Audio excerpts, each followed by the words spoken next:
તમે વિદ્યાર્થીઓ અને કર્મચારીઓના રિપોર્ટ કાર્ડ વિશે તો સાંભળ્યું જ હશે, પરંતુ હવે ગુજરાતમાં પોલીસનું પણ રિપોર્ટ કાર્ડ બનશે.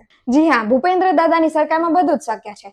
રાજ્યના ગૃહમંત્રી હર્ષ સંઘવીએ ગુજરાત રાજ્યના પોલીસ છે એમનો પણ રિપોર્ટ કાર્ડ બનાવવાનો નવતર પ્રયોગ છે આચર્યો છે. પહેલા તો ભાજપના નેતાઓ અને બુદ્ધિજીવી આગેવાનો દ્વારા પોલીસની કામગીરીનું રિપોર્ટ કાર્ડ બનાવવામાં આવતું હતું, પરંતુ આ નવતર પ્રયોગમાં સીધા જ 10,000 જેટલા સામાન્ય નાગરિકોની કલમ દ્વારા પોલીસની કામગીરીનું મૂલ્યાંકન કરવામાં આવશે. દેખીતી વાત છે કે ગુજરાત રાજ્યમાં પોલીસની કામગીરી સામે મોટાભાગના નાગરિકો છે અસંતોષ વ્યક્ત કરતા હોય છે, અને આ સર્વેમાં મોટા ભાગે તમને નકારાત્મક પ્રતિભાવો જોવા મળશે.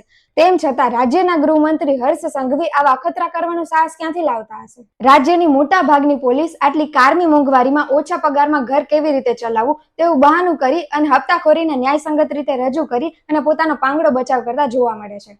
સામાન્ય વ્યક્તિને પોલીસ સ્ટેશનના પગથિયા ચડવા કરતા સમાધાન કે પછી અન્ય રસ્તાઓ દ્વારા પોતાના પ્રશ્નનો ઉકેલ લાવવો વધુ સરળ લાગે છે, કારણ કે તેમને ખાતરી છે કે પોલીસ ફોર્સ તરફથી તેમને કોઈ જ મદદ મળવાની નથી. તેમજ આવું કરી અને સમાજમાં પોતાની આબરૂના કાકરા કરવાનો મોકો શા માટે આપવો? પરંતુ દરેક સિક્કાની બે બાજુ હોય છે. જો પોલીસ ઈચ્છે તો કામગીરીમાં સુધાર કરીને અને જનમાનસમાં પોતાની આ ખરડાયેલી છાપ છે એને સુધારી શકે તેમ છે.